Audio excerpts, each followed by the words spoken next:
Escribo esto bajo una fuerte tensión mental, ya que cuando llegue la noche habré dejado de existir, sin dinero y agotada mi provisión de droga, que es lo único que me hace tolerable la vida. No puedo seguir soportando más esta tortura. Me arrojaré desde esta ventana de la buhardilla a la sórdida calle de abajo. Pese a mi esclavitud a la morfina, no me considero un débil ni un degenerado. Cuando hayan leído estas páginas atropelladamente garabateadas, quizás se hagan idea, aunque no del todo, de por qué tengo que buscar el olvido o la muerte. Fue en una de las zonas más abiertas y menos frecuentadas del anchuroso Pacífico, donde el paquebote en el que iba yo sobrecargo cayó apresado por un corsario alemán.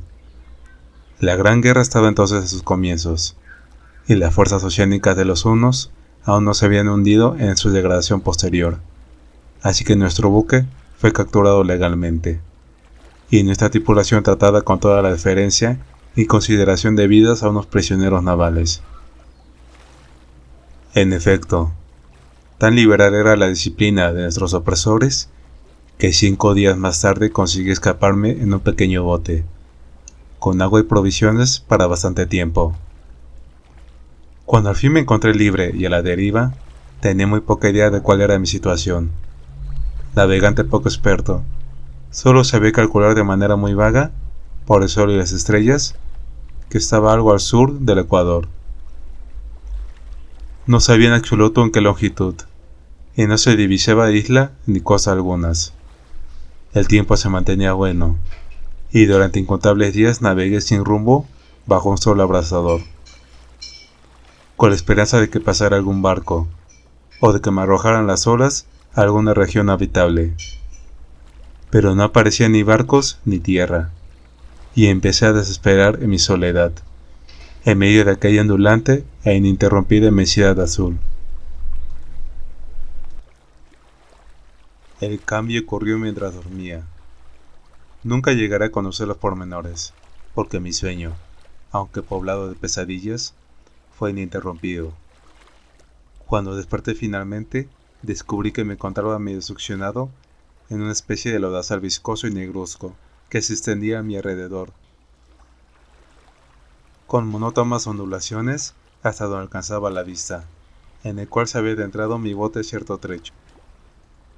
Aunque cabe suponer que mi primera reacción fuera de perplejidad ante una transformación del paisaje tan prodigiosa e inesperada, en realidad sentí más horror que asombro, pues había en la atmósfera y en la superficie putrefacta una calidad siniestra que me heló el corazón. La zona estaba corrompida de peces descompuestos y otros animales menos identificables, que se veían emerger en el cielo de la interminable llanura. Quizá no debo esperar transmitir con meras palabras la indecible repugnancia que puede reinar en el absoluto silencio y la estéril inmensidad. Nada alcanzaba a oírse, nada había a la vista, salvo una vasta extensión de légamo negruzco. Si bien la absoluta quietud y la uniformidad del paisaje me producían un terror nauseabundo. El sol ardía en un cielo que me parecía casi negro, por la cual ausencia de nubes. Era como si reflejase la ciénaga tenebrosa que tenía bajo mis pies. Al meterme en el bote encallado, me di cuenta de que solo una posibilidad podía explicar mi situación. Merced a una conmoción volcánica, el fondo oceánico había emergido a la superficie, sacando a la luz regiones que durante millones de años habían estado ocultas bajo insondables profundidades de agua. Tan grande era la extensión de esta nueva tierra emergida debajo de mí, que no lograba percibir el más leve rumor de oleaje, por mucho que aguzaba el oído. Tampoco había aves marinas que se alimentaran de aquellos peces muertos. Durante varias horas estuve pensando y meditando sentado en el bote, que se apoyaba sobre un costado y proporcionaba un poco de sombra al desplazarse el sol en el cielo. A medida que el día avanzaba, el suelo iba perdiendo pegajosidad, por lo que en poco tiempo sería bastante seco para poderlo recorrer fácilmente. Dormí poco esa noche, y al día siguiente me preparé una provisión de agua y comida, a fin de emprender la marcha en busca del desaparecido mar y de un posible rescate. A la mañana del tercer día comprobé que el suelo estaba bastante seco para andar por él con comodidad. El hedor a pescado era insoportable, pero me tenían preocupado cosas más graves para que me molestase este desagradable inconveniente, y me puse en marcha hacia una meta desconocida. Durante todo el día caminé constantemente en dirección oeste guiado por una lejana colina que descollaba por encima de las demás elevaciones del ondulado desierto. Acampé esa noche y al día siguiente proseguí la marcha hacia la colina, aunque parecía escasamente más cerca que la primera vez que la descubrí. Al atardecer del cuarto día, llegué al pie de dicha elevación, que resultó ser mucho más alta de lo que me había parecido de lejos. Tenía un valle delante que hacía más pronunciado relieve respecto del resto de la superficie.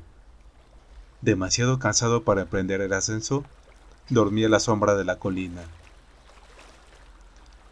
No sé por qué, mis sueños fueron extravagantes esa noche. Pero antes que la luna menguante, fantásticamente gibosa, hubiese subido muy alto por el este de la llanura, me desperté cubierto de un sudor frío, decidido a no dormir más. Las visiones que había tenido eran excesivas para soportarlas otra vez. A la luz de la luna comprendí lo imprudente que había sido al viajar de día.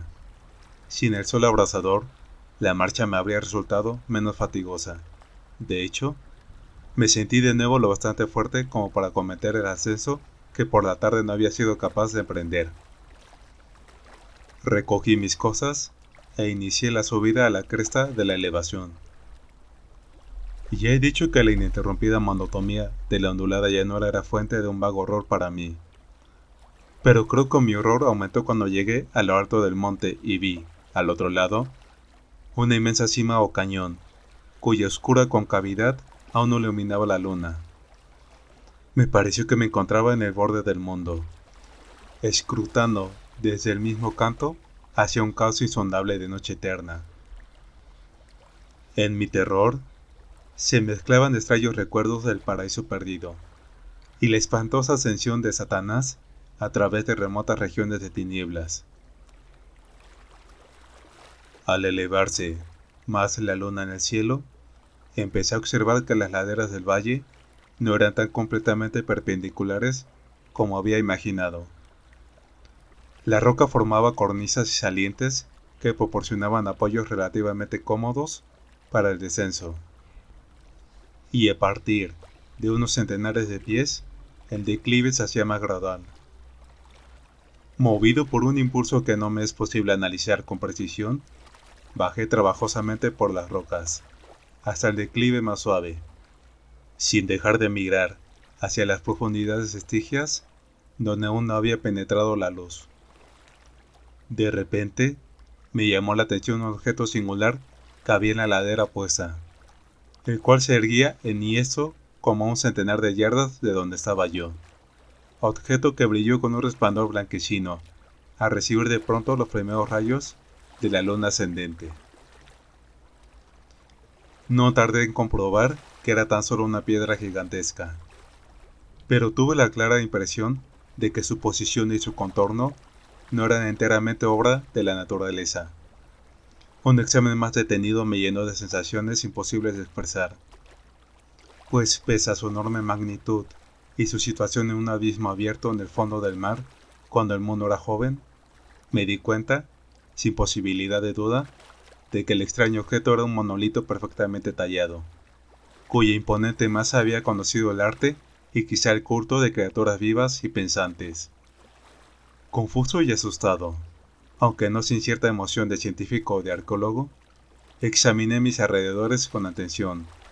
La luna, ahora casi en su cenit, asomaba espectral y vívida por encima de los gigantescos peldaños que rodeaban el abismo, y reveló un ancho curso de agua que discurría por el fondo formando meandros, perdiéndose en ambas direcciones, y casi lamiéndome los pies donde me había detenido. Al otro lado del abismo, las pequeñas olas bañaban la base del ciclópeo monolito, en cuya superficie podía distinguir ahora inscripciones y toscos relieves. La escritura pertenecía a un sistema de jeroglíficos desconocido para mí, distinto de cuantos yo había visto en los libros, y consistente su mayor parte en símbolos acuáticos esquematizados tales como peces, anguilas, pulpos, crustáceos, moluscos, ballenas y demás.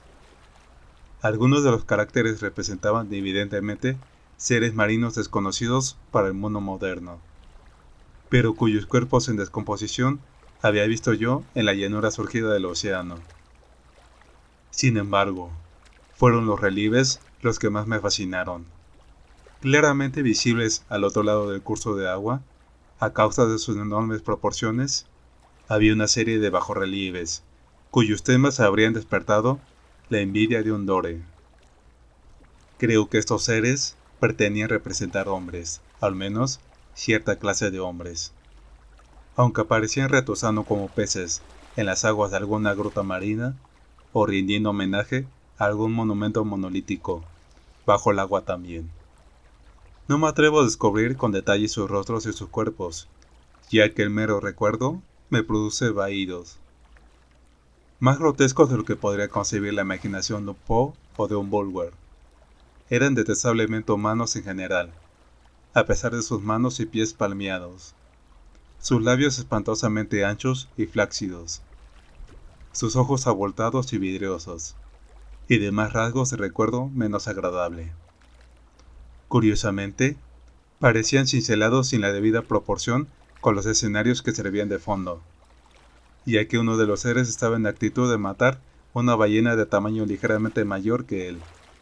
Observé, como digo, sus formas grotescas y sus extrañas dimensiones, pero un momento después decidí que se trataba de dioses imaginarios de alguna tribu pescadora o marinera, de una tribu cuyos últimos descendientes debieron de perecer antes que naciera el primer antepasado del nombre de Piltdown o de Neandertal.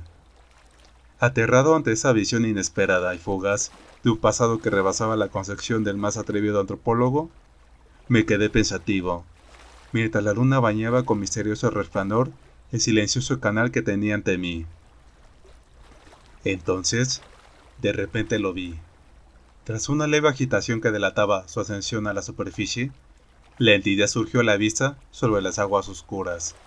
Inmenso, repugnante, aquella especie de polífemo saltó hacia el monolito como un monstruo formidable y pesadillesco, y le rodeó con sus brazos enormes y escamosos, al tiempo que inclinaba la cabeza y profería ciertos gritos acompasados. Creo que enloquecí entonces. No recuerdo muy bien los detalles de mi frenética subida por la ladera y el acantilado, ni mi delirante regreso al bote varado. Creo que canté mucho, y que reí insensatamente cuando no podía cantar. Tengo el vago recuerdo de una tormenta. Poco después de llegar al bote, en todo caso, sí que oí el estampido de los truenos y demás ruidos que la naturaleza profiere en sus momentos de mayor irritación. Cuando salí de las sombras, estaba en un hospital de San Francisco. Me había llevado allí el capitán del barco norteamericano que había recogido mi bote en medio del océano. Hablé de muchas cosas en mis delirios, pero averigüé que nadie había hecho caso de las palabras. Los que me habían rescatado no sabían nada sobre la aparición de una zona de fondo oceánico en medio del Pacífico. Y no juzgué necesario insistir en algo que sabía que no iban a creer. Un día fui a ver a un famoso gnólogo, y lo divertí haciéndole extrañas preguntas sobre la antigua leyenda filistea en torno a Dagon, el dios pez. Pero enseguida me di cuenta de que era un hombre irremediablemente convencional, y dejé de preguntar. Es de noche, especialmente cuando la luna se vuelve gibosa y menguante, cuando veo a ese ser. He intentado olvidarlo con la morfina, pero la droga solo me proporciona una sensación transitoria, y me ha atrapado en sus garras, convirtiéndome irremisiblemente en su esclavo. Así que voy a poner fin a todo esto. Ahora que he contado lo ocurrido, para información o diversión desdeñosa de mis semejantes. Muchas veces me pregunto si no será una fantasmagoria, un producto de la fiebre que sufrí en el bote a causa de la insolación, cuando escapé del barco de guerra alemán. Me lo pregunto muchas veces, pero siempre se me aparece, en respuesta, una visión monstruosamente vívida. No puedo pensar en las profundidades del mar sin estremecerme ante las espantosas entidades que quizá, en este instante, se arrastran y se agitan en su lecho fangoso, adorando a sus antiguos ídolos de piedra y esculpiendo sus propias imágenes detestables, en obeliscos submarinos de mojado granito. Pienso en el día en el que emerjan de las olas, y se lleven entre sus garras de vapor humeantes a los endebles restos de una humanidad exhausta por la guerra. En el día en que se hunda la tierra, y emerja el fondo del océano en medio del universal pandemonio. Se acerca el fin. Oigo ruido en la puerta, como si forcejara en ella un cuerpo inmenso y resbaladizo. No me encontrará. Dios mío, esa mano. La ventana, la ventana.